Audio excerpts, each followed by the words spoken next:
É lógico que cabe algumas considerações que eu vou fazer no meio disso aí, por causa da vida Certo, prática que eu tenho nesse assunto, né. Não entendi. corrigindo ele nem nada, é só uma Certo, questão de adaptação do profissional, tá bom? Então, correto. eu vou passar lá para as nossas aulas, qualquer Uhum. coisa você vai me falando. Se ficar alguma Tá dúvida, bom, eu vou passar os slides, porque é necessário que eu vá, até alguns deles, tá bom? tá bom. Então vamos lá. Nós estamos então na aula de administração de medicamentos injetáveis, conforme a gente estava vendo os outros dias, né, aí a gente já viu que é Uhum. desconfortável, que falava-se, Correto, né, a literatura de 5 certos, os aí foi certos. adicionado mais 4, né, onde a sua telinha aqui está em cima, Sim, ok? Mais 4 certos, ok. né? Então já é um assunto que a gente já viu. Esses dois direcionamentos aí da legislação atendem bem o que a gente precisa nesse momento. Deve ter alguma atualização, pode ser que já tenha, ok? Ok.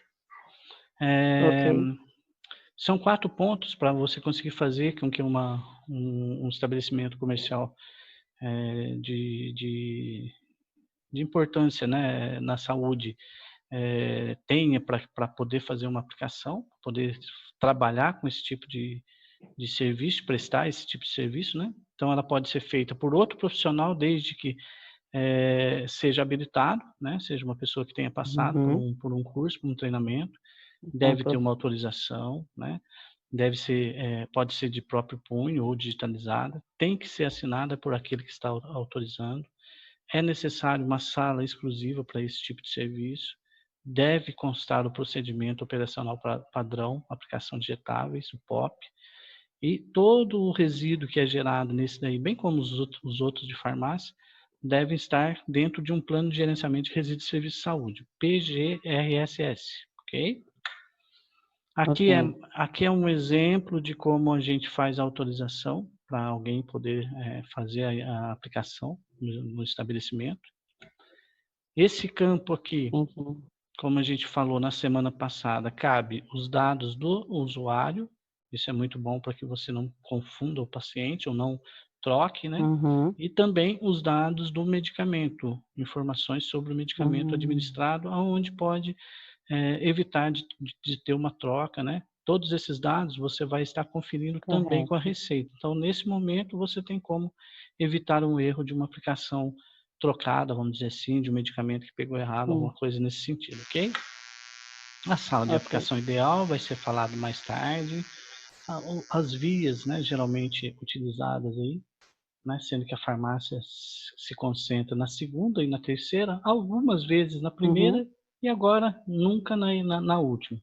Então, algumas Tá. vezes a primeira, a intradérmica, geralmente isso é feito em clínica Hidrodérmica. de alergias ou para ver, né, alguma outra situação de Uhum. saúde do paciente, e a via intradérmica. A via subcutânea a gente utiliza muito para aplicação de insulina, algumas outras vacinas, e a via Correto. intramuscular, que é Intramuscular. específica, ok? Ok. É importante que a gente veja aqui na agulha o dispositivo, né, por inteiro, porque assim, por exemplo, você já tem conhecimento, mas a cor do Sim. canhão aqui, ó, define o tipo da agulha, né? A cânula e o bisel, tá? Por que que é importante essas Uhum. partes? Porque, por exemplo, um bisel, numa aplicação intradérmica, ele deve estar voltado para baixo, né? Então, essa concavidade que a gente tem que estar vendo ela quando você vai fazer uma intradérmica. Entendi. Geralmente, a gente sempre deixa ela visível, né? Porque é mais fácil você penetrar nesse sentido do que ao contrário, Uhum. porque quando você vai fazer, ela pode ficar mais Entendi. rombuda se você pôr do outro lado, né? Então, Uhum. isso é importante. Aqui são os diferentes tamanhos, né, de agulha, de medidas, né, com as diferentes cores, né. Então, eu tenho naquela apostilinha, depois se você quiser xerocar alguma coisa, a gente pode ver Uhum. alguma forma disso, tá bom? Não dá para citar cada um, Tá mas é bom. importante ter esse conhecimento, ter Sim. esse pensamento, ok? Ok. Aqui alguns diâmetros para algumas apresentações de medicamentos injetáveis, por exemplo, aquosa, 0,7 milímetro, oleosa e suspensão, a gente Oleosa. usa 0,8 milímetros, e em pó 0,7 milímetros. Lógico que o pó vai ser dissolvido em algum líquido específico, né? A seringa tem alguns componentes também que fazem parte dela que são importantes. Por exemplo, a flange aqui, ó, na hora que você está fazendo, é muito importante, ela dá o apoio dos dedos, né? O êmbolo, né? O stopper aqui para você administrar o medicamento e colocar numa certa posição a dose que vai, porque às vezes você pode receber, por exemplo, estou dando um exemplo, né? Um Decadron aí de 2,5 ml que vem numa ampolinha de 4 miligramas, e na verdade você vai administrar 1,5 ml ou 1 ml. Então, né, você vai, é com essa parte aqui, com o stopper, que você vai fazer a aferição do volume que você vai administrar na pessoa, né? Então, todos esses componentes são importantes, tá? E eu vou disponibilizar esse material depois para vocês também. Aqui, ó, é importante, por exemplo, esse slide anterior por conta disso aqui, ó. Esse aqui é um dispositivo que é uma agulha, é uma seringa, né, acoplada a um protetor aí para evitar acidente, tanto em quem está aplicando quanto na outra pessoa que está tomando, né? Então, quando você termina a injeção, com o dedo polegar, você ativa lá o dispositivo, fechando ele. Então, aqui, ó, com o dedo polegar aqui, ó, você ativa o dispositivo, flexionando ele, né, apertando ele para que ele trave. Aqui a agulha fica travada. Então, a partir desse momento, não tem mais perigo. E antigamente, alguns estabelecimentos reutilizavam seringas. Aí, para que não aconteça isso, a BD desenvolveu esse dispositivo, fazendo com que, com o apoio na flange aqui, apertando agora o êmbolo, você destrói a seringa, né? Quebra esse mecanismo aqui, e aí ele se solta. Então, aí não consegue, essa seringa não consegue ser reutilizada. Tá bom? Então, vamos lá. Os ângulos das agulhas, que já foi falado e vai ser mais falado ainda. Né? Os locais comumente usados para aplicação: parede abdominal, né? Vasto lateral, dorsoglútea. Agora eu tenho que puxar você aqui. Ó. Dorsoglútea, né? Eu tenho mania de falar dorsoglútea. Dorsoglútea. A região deltoide. Certo? E várias outras que a gente vê. Ventroglútea, né? E tem mais algumas ainda. Bom, aí a gente viu a via intramuscular, um volume de 4 de 5 ml, uma velocidade de 1 ml cada 10 segundos, né? E é necessário você ter noções de anatomia. Por quê? Porque é uma região comumente inervada e vascularizada. Geralmente, as aplicações intramusculares têm que estar com muito bem definido o local para evitar esse último item aqui, né? Ocasionar um acidente aí, ou qualquer outro problema para o paciente, ok? Vai ser falado também. Aí a gente viu os músculos, eu vou dar uma adiantadinha, né? Quadrante superior externo, no caso do dorso glúteo, né? Então, sempre lembrando quadrante superior externo, ok? Quadrante superior externo. Aí, músculos da região ventroglúteo agora, glúteo mínimo e glúteo máximo, ok? Não é muito utilizada essa aplicação, mas é um bom local. Aliás, tem menos nervo e menos irrigação, menos vaso irrigando do que a dorsoglútea. Mas, né, acho que as pessoas imaginam que dói muito, então, e pelo contrário, dói menos. Aí, vasto lateral, né, que é na coxa, no terço médio da coxa, né, a gente vai ver isso aí, região deltoide.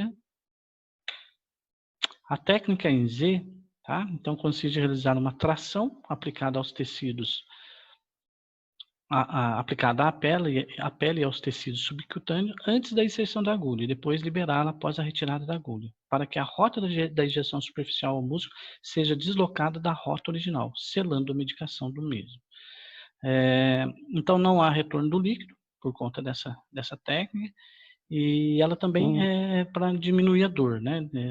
Tem relatos que diz que diminui a dor quem toma pela técnica em Z.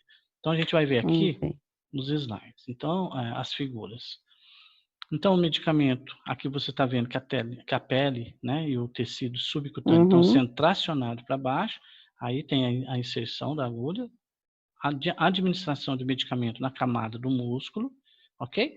E aí, Quando Correto. você termina a aplicação e retira, você solta, aí tracejado, né? Fica a pele aqui, desculpa, o tecido subcutâneo aqui sela, né, Subcutâneo. o compartimento onde foi administrado e não tem o retorno do líquido. Muitas vezes é um líquido que tem um efeito lesivo para a parte subcutânea, que é lipofílica, Uhum. não faz nada no músculo, né? Às vezes o medicamento tem essa propriedade, ele precisa, o corpo Certo. precisa dele, mas ele precisa que ele seja administrado num local adequado. Por quê? Porque ele pode causar uma ardência, uma alergia nesse local, né? Então ele precisa ser administrado no músculo mesmo, ok? Durante Ok. a apresentação do vídeo, tem algumas observações que eu vou falar a respeito disso.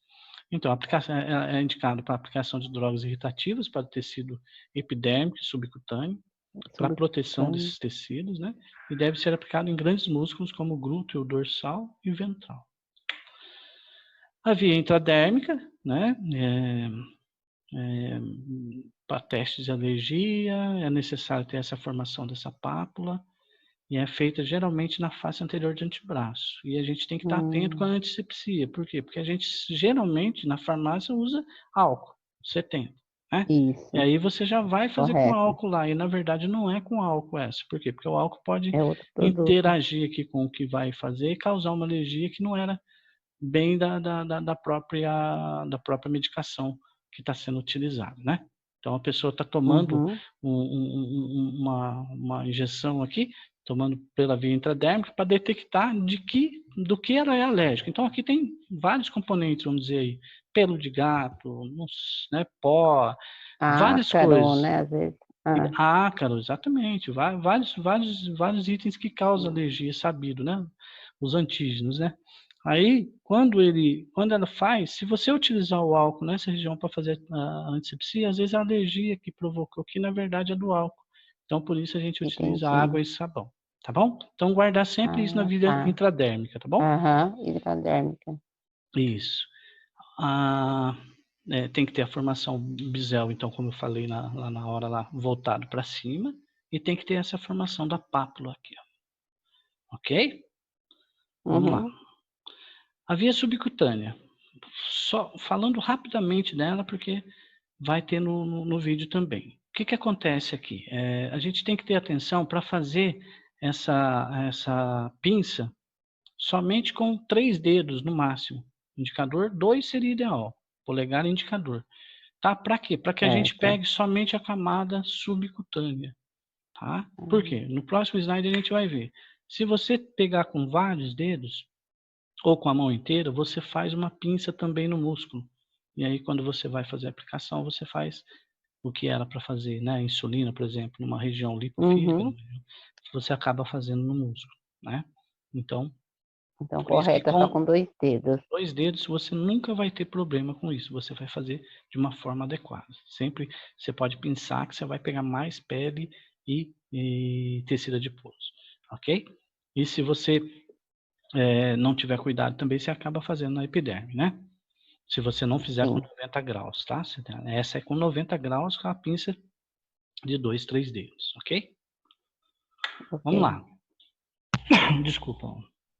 Então, aqui é o seguinte, a escolha da agulha, você pode usar uma tabela onde você tem aqui em cima ó, o peso do paciente, que vai, por exemplo, de 45 a 90 quilos. Talvez não esteja muito bem para visualizar, mas entendendo o processo Uhum. já ajuda. E a altura e método. Então, quando você vai cruzar aí o peso do paciente em torno por exemplo, 70 quilos, certo? Com uma altura de 1,98, ele vai te dar um número aqui, ó. Vamos supor que esse número seja 18. Vamos supor que esse número seja 20. Vamos pegar esse daqui, ok? Você vem para essa tabela aqui, ó, entre 19 e 25, peso normal e proporcional à altura. BD ultrafranco, Tá. tá? Então, isso só para via Uhum. subcutânea, tá? Só para aplicação geralmente de insulina, disponibilizado por quem? Pela Sim. BD. Então, é lógico que a agulha tem que ser deles, né? Porque não vai dar certo com uma outra agulha, que talvez possa Uhum. ter Outra agulha. alguma outra dimensão aí, alguma outra coisa diferente, certo? Mas é um Uhum. bom plano aí para escolher a agulha, ok? Tem naquela apostilinha também. Ok. as pessoas perguntam a respeito de reutilizar a agulha. Aqui a gente tem dois desenhos reais, tá? Não é hipotético nem nada. Com uma ampliação da ponta de uma agulha em 370 vezes e a outra em 2.000 vezes. Então, o que acontece quando vai se utilizando a agulha por várias aplicações? A ponta dela, por sofrer fricção aí, né, com a pele ali, da onde está fazendo, ela vai ficando rombuda, ela vai entortando. Então, ela fica na forma de um anzol, ela vai, né? Conforme a gente vê aqui na ampliação de 2.000 Sim. vezes, a própria extensão, a inteira extensão dela vai fazendo com que ela fique em forma de um anzol. Então, você Eu introduz... acho. Pois não, Priscila, pode falar. Aqui chegou a mensagem do link, essa reunião não tem mais limite de tempo. Ah, chegou aí para você? Chegou. Será que Obrigado vai... por É escolher porque o Zoom. eu fiquei conversando com a... Vamos ver se ele vai encerrar. Entendi. Se ele encerrar, Tá, a gente continua comunicando, porque eu estou na tela aqui e eu não tô tá. vendo. Deixa eu só ver aqui Eu vou- na outra tela. Só um minutinho, por favor. Mas eu acho que dá pra ir.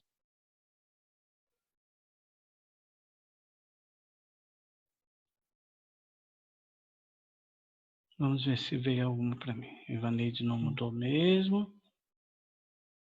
Chegou só para você, é isso? Chegou aí, né? Isso, Porque para mim aqui não sim. apareceu. Acho que é porque Mas estava eu dei um compartilhando. ok. Eu acho que é porque estava compartilhando, né? Pode ser sim. Tá, eu vou continuar lá. Se eventualmente parar, daí você está sabendo o que Tá. foi, tá bom? Aham. Aí a gente Tá continua bom, no correto. outro ponto. Tá bom. Tá bom. Tá, vamos lá. Compartilhar tela. Nesta. Ok, então. Então, nessa ampliação de 2.000 vezes, a gente vê na extensão inteira dela que tem, né, um processo aí de entortamento, né, dela Sim. ficar rombuda, né? E o perigo disso é que uma vez que vai introduzindo a mesma, ela começa a quebrar e pode quebrar dentro, aí infecciona, né? Ah, Então, o reuso não é recomendado, uma aplicação e já descarte, ok? ok. Deixa eu ver se consegui isso. A endovenosa aqui é mais um texto, aqui para você ver a asepsia como que é feita, unidirecional, né? Sim. Numa única direção. Aí você tem uma de 10 a 15 graus para poder localizar o vaso, né?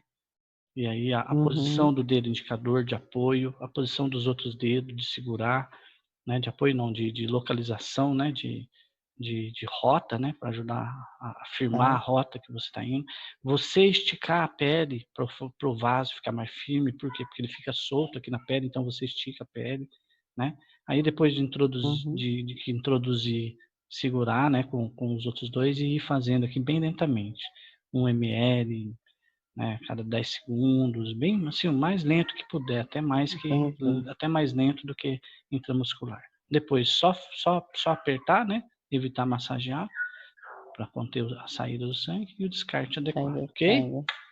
Essa técnica aí é mais usada, assim, eu vejo, assim, em laboratório, né? Quando a gente vai tirar sangue, alguma coisa assim, Isso, né? é retirada de sangue. Não, em hospital também precisa, né? E A hospital também? administração, Aham. né? Às Ah, vezes o é verdade. paciente... Aquela vez na veia. Isso. Geralmente coloca o soro, né? Geralmente coloca um scalp aí, e Sim, aí você fica com uma via de acesso sim. endovenosa rápida aí, né? Hum, Para qualquer eventualidade. Mas, Sexualidade. às vezes no pronto-socorro, a pessoa toma, né, muito Buscopan na veia, né? Sim, Então, Buscopan, assim, Plasil, né? Brasil, né? Então, assim, em hospital a gente vê muito. Em farmácia já não pode fazer mais, ok? Ah, sim. A via Ok. intraóssea, não sei se você está vendo aqui embaixo, ó, mas quando isso for impossível, Sim, infusão venosa rápida. Então, quem que faz muito nossa. isso aqui? O SAMU. O SAMU, eles têm, Hum, né, às vezes é paciente queimado, paciente que não está conseguindo pegar, né, uma ah, tá. infusão, e aí precisa fazer alguma coisa, né, um asmático, uma pessoa que teve queimadura, né, um afogamento, né? Então, assim, aí você utiliza dessa via. Não é muito comum para a gente, não, tá? Ok? Posso seguir, Ok. Priscila? Pode prosseguir, professor. Tá bom. Olha, pode ficar tranquilo, viu? Olha aí os passos. Então, registro do medicamento do paciente do médico, ok? Higienização das mãos, que vocês têm aí um protocolo. O preparo da seringa, olha como que ela está abrindo, ó, pela base, pela parte inferior do invólucro. Aí ela pega de um lado só na parte externa, remove a pétala, né? Segura a seringa ainda no berço aqui, ó, e remove a pétala, mantendo a seringa estéril, ok? E aí depois ela faz uma verificação se a agulha é de coxar, de rosquear, lure lock, certo? Ou lure slip, que é aquela que você só conecta, né? Ou aquela que você faz por meio de rotação, certo? Aí então ela está fazendo tudo depois que ela manteve, né, a seringa bem sem pôr a mão, sem contaminar, ok? Ok. A limpeza do frasco, né, tem que ser feita também, tanto o frasco ampola quanto da ampola. Aqui é importante, Priscila, pelo seguinte, jamais a gente vai encapar ou reencapar uma agulha, tá? Então você terminou ali, ou você descarta, ou faz um procedimento que é chamado de reencape passivo. O que é esse reencape passivo? É você utilizar somente uma mão. Eu costumo colocar a minha, a que eu não estou utilizando, atrás das costas, tá? Para evitar que involuntariamente eu vá com a mão para cima, tá? Entendi. Para pegar. E aí você deixa então aqui. Para que você faz esse reencape? Depois que você puxa o medicamento, depois que você abastece a seringa com o medicamento, certo? Faz o preenchimento da seringa. E para você fazer essa aferição aqui, ó, lembra que eu falei a linha de aferição com o stopper aqui? Tá? Então, para você fazer essa aferição, para você não ficar jogando líquido para todo lado, você faz esse reencape, é só para isso. Tá? Então, vamos supor, você tem 3 ml, você vai fazer 1 ml, 1,5. Você conseguiu preencher com 2 ali, para você fazer. Meio ml você vai descartar, correto? Então, quando você vai descartar, ao invés de você ficar, né, na pia, né, jogando líquido fora, né, porque às vezes vai muito rápido, é um líquido vermelho, suja sua roupa, suja a roupa do paciente, não é o adequado, né, de fazer isso, você faz esse reencape passivo, ok? Então, você reencapa a agulha, mantém ela aqui sem apertar nem nada e faz a aferição aqui da dosagem, né? Então, por exemplo, 2 ml, beleza. O meio você descartou, tá? Então, é o único momento que a gente vai reencapar, ok? Aqui você não teve contato com o paciente. Então, você não vai ter perigo de se contaminar por causa de alguma coisa dele. Mas se você se perfura e fica quietinho ali, aguenta a dor, você corre o risco de contaminar ele, né? Então, quer dizer, se acontecer algum processo aí que você pôs a mão e acabou se contaminando, se perfurando e tal assim, não tem perigo nenhum, porque estava tudo estéril até esse momento, né? Mas você tem que descartar tudo e começar um novo procedimento. Tá bom? Tá bom. Pode seguir. Bom, descarte de material contaminado, isso aí é uma montagem de uma caixinha de descarpaque, ok? Então, ó, por que a gente não deve fazer, principalmente agora, né? Né, no final aí da aplicação, você retirar a agulha, jamais. E nem reencapar para descartar, né? Jamais. Tá? O Do mesmo jeito que ela tá, já descarta ela. Já descarta, tá bom? Então, assim, aqui, ó, sempre descartar. Terminou a aplicação, não faz reencape, descarta. Tá? Se eventualmente for fazer, coloca a mão para trás, vai com uma mão só, tá? Ok? Descarta, então, correto, nunca em lixo normal, né? Nunca acima dessa linha aqui, ó, não sei se você já teve a oportunidade de ver, acredito que sim, mas existe uma linha demarcatória aqui no Descarpac. né? E eu vejo em vários locais que eu Uhum. trabalho muito acima disso aqui, sabe? A pessoa às vezes não quer não quer preparar mais uma caixa, não quer montar mais uma caixa dessa, e aí vai colocando, Aí larga pro eles vão outro. colocando. Aí quem vai retirar isso é que corre um risco muito grande, né? Porque a luva, né, não vai proteger de um Não. bisel aí que é cortado, acho que com um diamante para dar um corte legal, né? Uhum. Então, sempre respeitando essa linha aqui, ó, essa linha que existe aqui. Deixa eu ver se a outra figura está melhor, não. Essa linha que existe aqui, ó, é para demarcar até onde é para jogar seringa, ok? Uhum. Vamos lá. Alguns problemas que a gente pode encontrar na aplicação de etapas: dose errada, hora errada, via errada, técnica incorreta, paciente errado. Pode levar a um errado, tudo trauma, errado. né? Sim. Se não prestar atenção em alguma coisa disso aqui, pode levar a um probleminha, né? Trauma psicológico, certo? Se eventualmente você Certo. fizer alguma coisa disso aqui errada, né? Por exemplo, se eu utilizar uma técnica Uhum. incorreta, né? Você vai causar um trauma psicológico na pessoa por saber que tomou uma injeção que às vezes não vai nem ter problema, mas psicologicamente sim, né?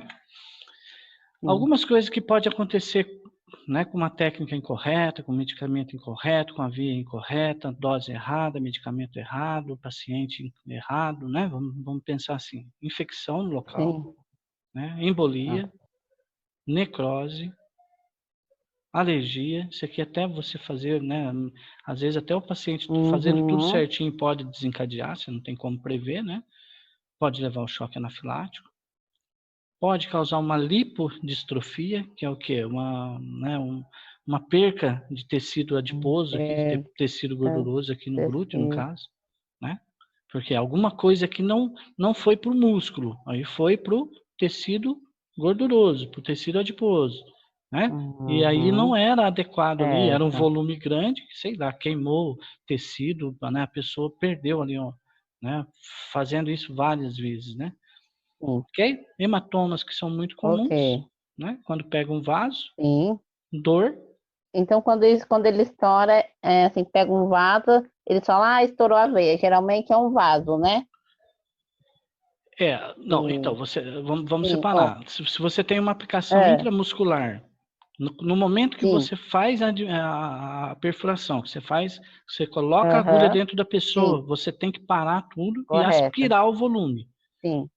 Aspirando o volume,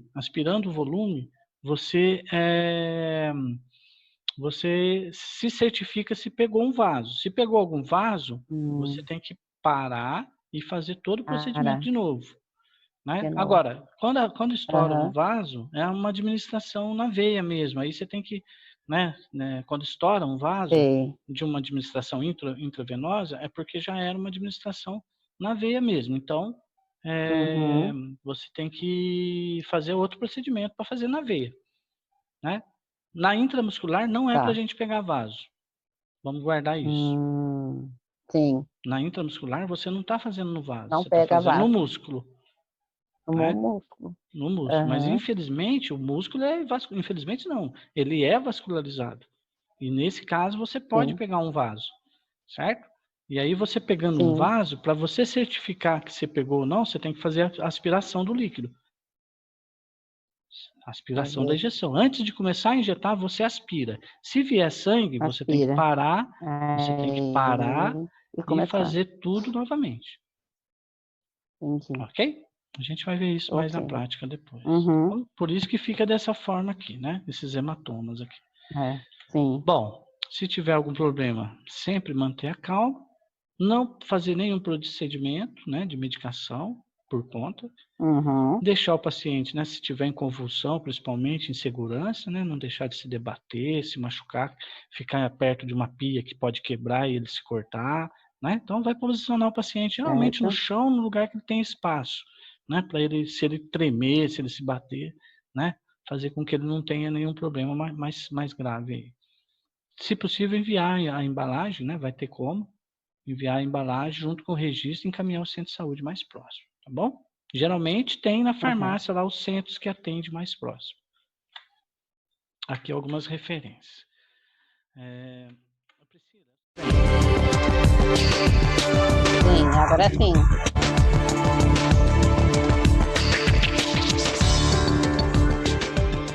O tema de hoje é sobre a aplicação de injetáveis. Essa técnica, ela pode e deve ser praticada em farmácias e drogarias. É um serviço prestado por esse estabelecimento de responsabilidade exclusiva do profissional farmacêutico.